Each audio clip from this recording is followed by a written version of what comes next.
कहानी में बहुत मजा आने वाला है, अंत तक जरूर सुनिए। मैंने अपनी अलमारी से ताकत वाली गोली निकाली जो कभी कभार अभिषेक लेते थे और मैं किचन में चली गई। मैंने हल्दी बादाम वाला दूध बॉईल किया और उसमें एक गोली डाल दी ताकि अभिषेक को थोड़ी ताकत मिल सके। ऐसा करते करते रात के 10 बज चुके थे। फिर मैंने जल्दी से दूध का गिलास लिया और अभिषेक के कमरे में चली गई। अभिषेक बड़े ध्यान से मेरा इंतजार कर रहे थे। जैसे ही मैं अंदर आई, अभिषेक खड़े हो गए और मुझे देखने लगे। जब वो कुछ नहीं बोला तो मैंने ही पूछ लिया, ऐसे क्या देख रहे हो? बताओ, मैं कैसी लग रही हूँ? अभिषेक ने संकोच में कहा, मौसमी, मन तो ऐसा कर रहा है कि आपको अभी खा जाऊं। मैंने हंसते हुए उसे दूध का गिलास पकड़ा दिया और कहा, मुझे खाने की जरूरत नहीं है, बस तुम इसे पी लो। अभिषेक ने जल्दी से गिलास पकड़ा और एक सांस में दूध पी गया। दूध पीते ही फिर जो हुआ। दोस्तों, तो चलिए जल्दी से शुरू से कहानी सुनाती हूँ। मेरा नाम राधा है। मेरी उम्र 28 साल है, लेकिन मेरा दिल हमेशा युवा रहता है और मेरी हाइट लगभग 5 फीट 3 इंच की ऊंचाई के साथ। जब मैं साड़ी पहनती हूँ तो जैसे सब कुछ ठहर जाता है। मेरी सुंदर रंगत पर जब सूरज की किरण पड़ती है तो लगता है मानो मैं एक चांदनी रात में घूम रही हूँ। अब बात करते हैं मेरे 21 साल के भतीजे की। जो मेरा हो गया है, उसकी मासूमियत और उत्साह ने मेरे मन में एक हलचल सी मचा दी है।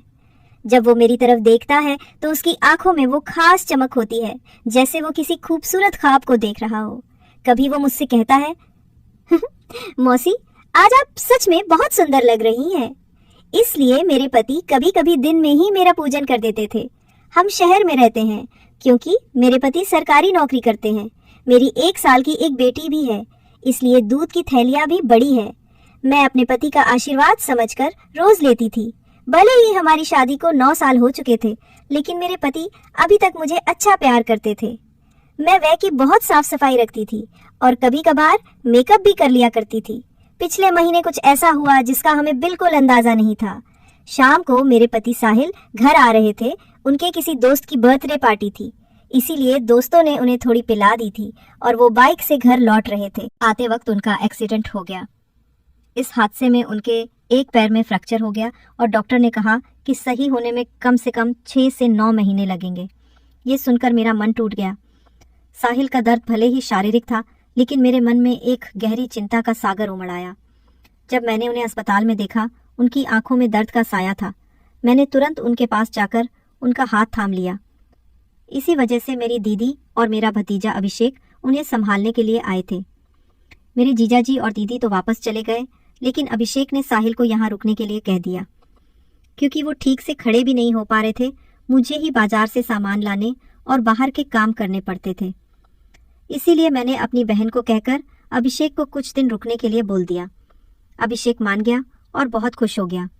अभिषेक मेरे कान तक ही आता था, शरीर भी ठीक ठाक था और रंग भी सामान्य था। अभिषेक ज्यादा बिगड़े किस्म का लड़का नहीं लग रहा था और मैं भी खुश थी कि कोई तो आया जो मेरी मदद कर सके। आज अभिषेक मुझसे थोड़ा थोड़ा शर्मा रहा था क्योंकि वो शादी के बाद मुझसे पहली बार मिला था। रात को जब मैं साहिल को खाना खिला रही थी, तब अभिषेक भी हमारे पास बैठा था। फिर अभिषेक अपने कमरे में जाकर समय पर सो गया था। साहिल के चेहरे पर थोड़ी राहत थी, लेकिन वो अभी भी दर्द में था। तभी मेरी अंदर की भावनाएं बाहर निकल पड़ी। मैंने साहिल के पास बैठकर कहा, वो भी क्या दिन थे जब आप रोजाना मैच खेला करते थे साहिल। ये सुनकर मुस्कुराने लगे।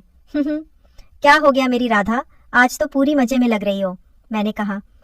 नहीं जी, आपको तो मजाक लग रहा है और इधर मेरी बुरी हालत हो रखा है। सच बताओ तो इस वक्त मेरा बुरा हाल कर दिया है मेरे पति, बोले। मैं तुम्हारा दर्द समझता हूँ राधा, मेरा भी बहुत मन करता है, लेकिन क्या करूँ, मैं तो ठीक से खड़ा भी नहीं हो सकता। बस थोड़े दिन और निकाल दो, फिर देखना मैं इस गुफा का क्या हल करता हूँ। तभी मैंने कहा, थोड़े दिन नहीं, पूरे 6 महीने बाकी है प्लास्टर उतरने में और मेरा तो 1 महीने में ही ये हाल हो गया। पता नहीं आगे के दिन कैसे कटेंगे। मेरे पति मेरी उदासी दूर करने के लिए बोले, चलो वो नहीं तो कम से कम दूध ही पिला दो, डॉक्टर ने भी कहा है। तभी मैंने हंसते हुए कहा, आपके नसीब में तो वो भी नहीं है, क्योंकि आपकी बिटिया रानी ने पी लिया है। हम दोनों जोर जोर से हंसने लगे। मेरे पति मुझे खुश रखने की पूरी कोशिश करते थे, लेकिन मैं क्या करूं, सब बेकार था। थोड़ी देर बाद साहिल सो गए, क्योंकि उनकी दवाइयों में नींद की गोलियां भी थी। लेकिन मुझे नींद कहाँ आ रही थी, इसीलिए मैं खड़ी होकर अभिषेक को देखने चली गई कि वो सोया है या नहीं। लेकिन अभिषेक अभी तक जाग रहा था और मोबाइल देख रहा था। मैंने उसके कमरे में जाकर कहा, क्या हुआ अभिषेक, 11 बज चुके हैं और तुम अभी तक नहीं सोए? लगता है तुम्हारे मन नहीं लग रहा है।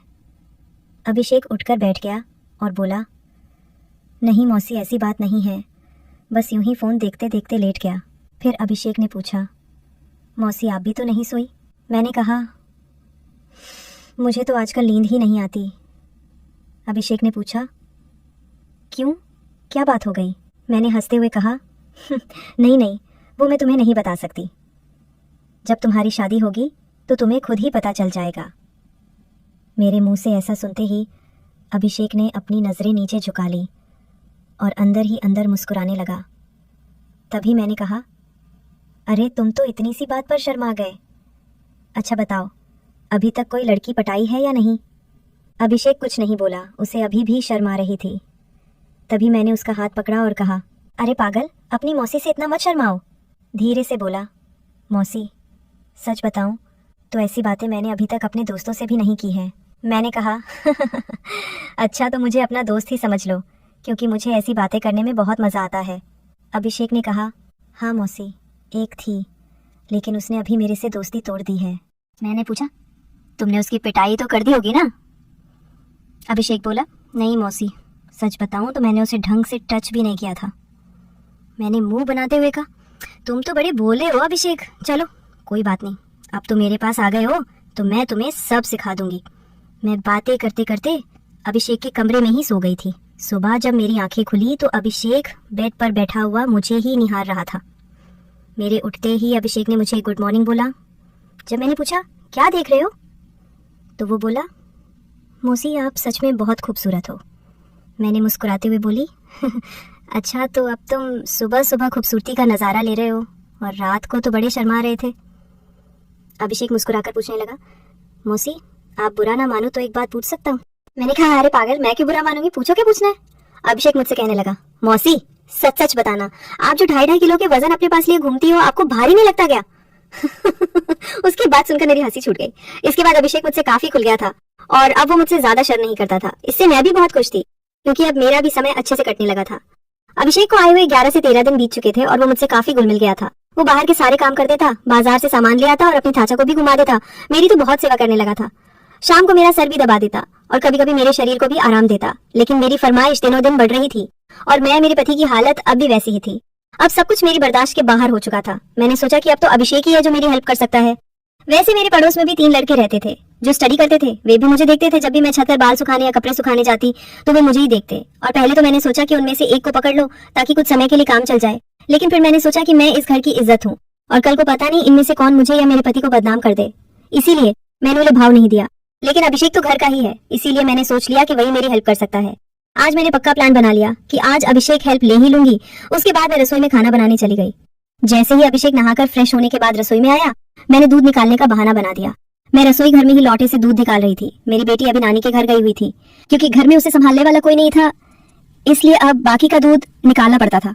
और घर में मेरे पति और अभिषेक के अलावा कोई नहीं था, तो मुझे डर भी नहीं था। जैसे ही अभिषेक अंदर आया, वो मुझे देखकर एकदम घबरा गया और कहने लगा, सॉरी मौसी, मुझे माफ कर दो, मैंने देखा नहीं, और बाहर जाने लगा। तभी मैंने उसे रोक लिया। अरे अभिषेक, क्या हुआ? कोई बात नहीं, अंदर आ जाओ। अभिषेक बोला, अरे मौसी, ऐसे मैं अंदर कैसे आऊं? मैंने कहा, ऐसे वैसे मत करो और जल्दी से आकर मेरी मदद करो।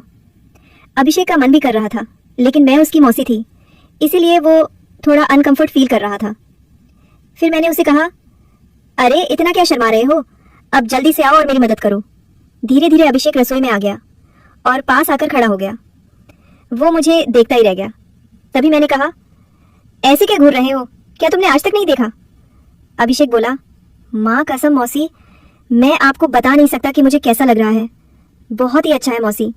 मैंने कहा, तारीफें करना छोड़ो और यहाँ मेरी मदद करो। तभी अभिषेक बोला, मौसी मुझे नहीं आता कैसे करना है। तो मैंने कहा, अरे बुद्धू, इसमें कुछ नहीं करना, ये लो पकड़ो और बस धीरे धीरे निकलो।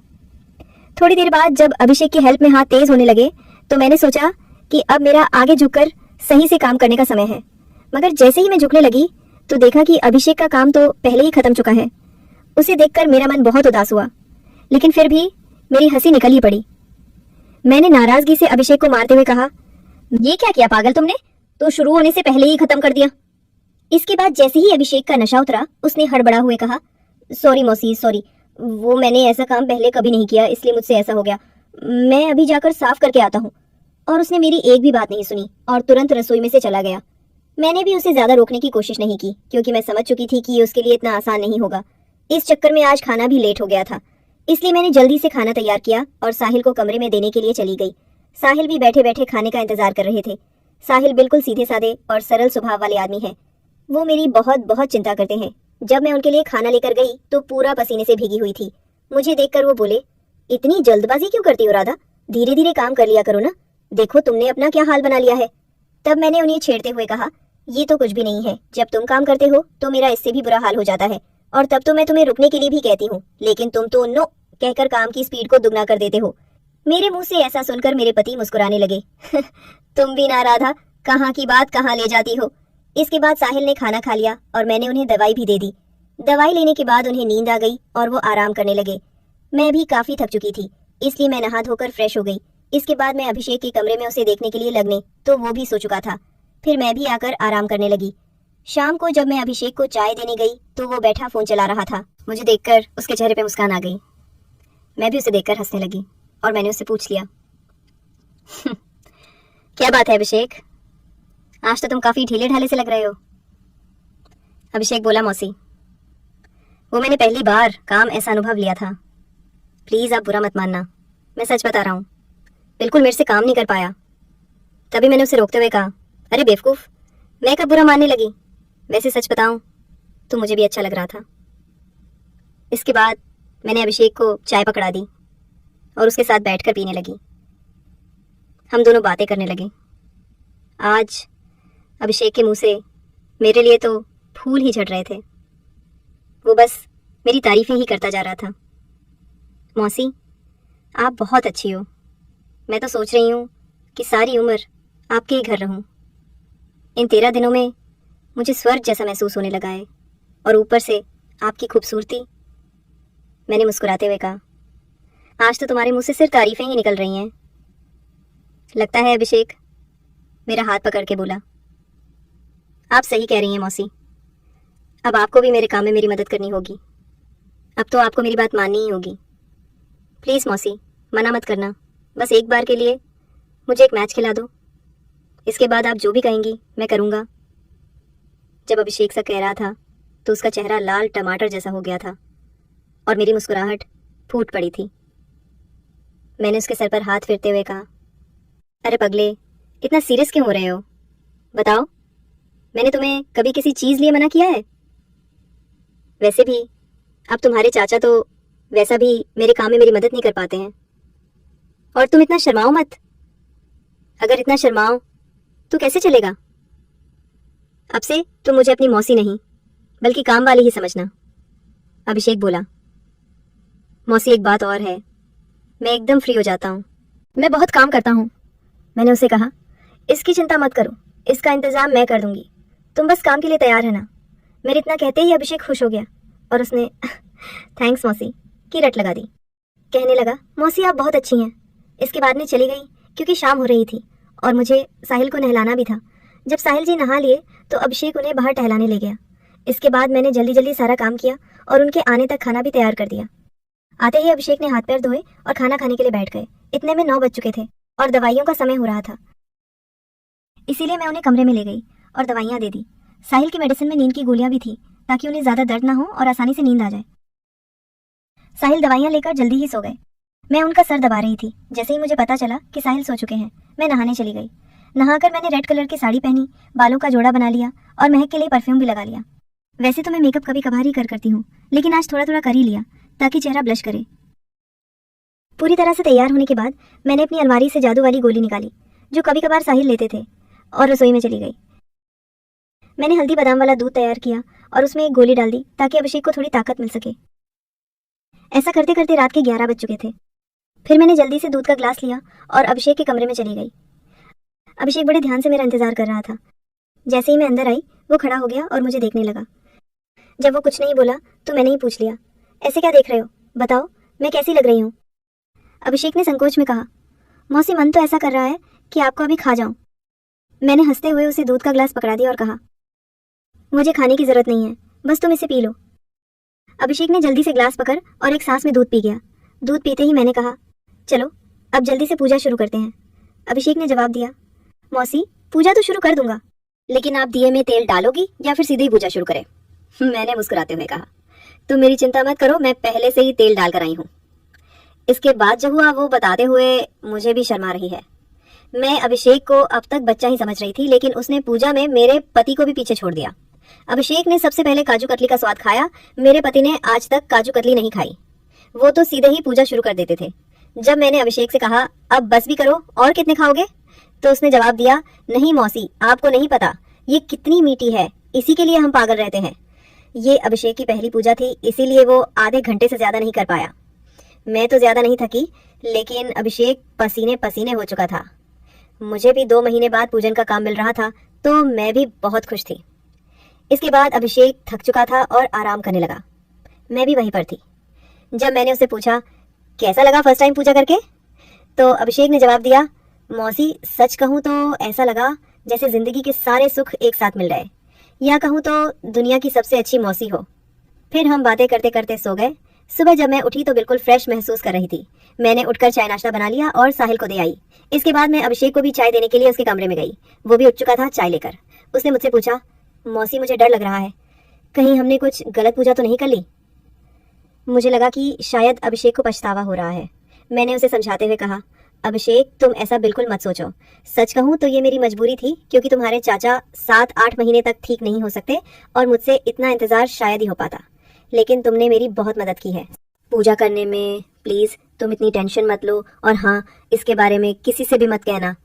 अभिषेक ने सर हिला दिया और बोला, मौसी अगर ये मेरी मजबूरी बन गई तो मैंने कहा आ जाना फिर अपनी मौसी के पास, मैंने कब तुम्हें मना किया है? इतना कहकर मैं मुस्कुराने लगी और अभिषेक फिर से मेरी तारीफ करने लगा। मौसी आपकी जितनी तारीफ की जाए उतनी कम है। पता नहीं मैंने पिछले जन्म में कौन से पुण्य किए थे जो मुझे आप जैसी मौसी मिली। इसके बाद मेरे और अभिषेक के बीच पक्की वाली दोस्ती हो गई थी।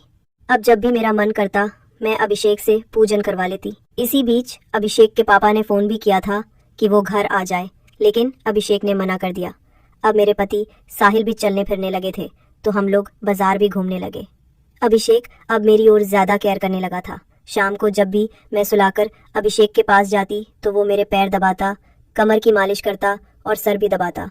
मैं अभिषेक से कहा भी करती थी कि मेरे लिए इतना काम करने की जरूरत नहीं है, लेकिन वो नहीं मानता और कहता, चुप रहो मौसी, आप सारा दिन काम करती हो इसीलिए थक जाती हो, तो इतना तो मुझे भी करने दो। दोस्तों, शायद आप लोगों को मैं बिल्कुल भी पसंद ना आऊं, क्योंकि मैंने इसके रिश्ते को खराब किया है, लेकिन सच कहूं तो मैं भी ऐसा करना नहीं चाहती थी, लेकिन भावनाओं में सब कुछ हो गया। इसलिए प्लीज़ आप लोग समझने की कोशिश करना और मेरी कहानी को सुनकर भावनाओं में मत बह जाना, क्योंकि सच में ये गलत बात होती है। तो मेरे खातिर कमेंट में एक प्रॉमिस ज़रूर करके जाइए कि आप लोग अपने जीवन में ऐसा कभी नहीं करेंगे। स्टोरी की शिक्षा, ये कहानी हमें कई महत्वपूर्ण सबक देती है जो हमारे जीवन में काम आ सकते हैं। आइए हम इन शिक्षाओं को विस्तार से समझते हैं। कहानी में राधा अपने पति साहिल की देखभाल करती है जब वो दुर्घटना में घायल होते हैं। ये दिखाता है कि जिम्मेदारी का मतलब केवल व्यक्तिगत लाभ के लिए जीना नहीं है, बल्कि अपने प्रियजनों की देखभाल करना भी शामिल है। जीवन में जब हम किसी रिश्ते में होते हैं तो हमें अपने साथी के प्रति समर्पित रहना चाहिए, तो वो अधिक मजबूत और स्थायी होता है। हमें अपने रिश्तों में ईमानदार रहना चाहिए और एक दूसरे पर विश्वास करना चाहिए। तो दोस्तों, आपको ये कहानी कैसी लगी कमेंट में हमें जरूर बताएं। और अगर चैनल पर पहली बार आए हो तो चैनल को सब्सक्राइब करना ना भूलें। ऐसी मजेदार कहानियां सुनने के लिए अभी हमारे चैनल को सब्सक्राइब करें। Bye bye.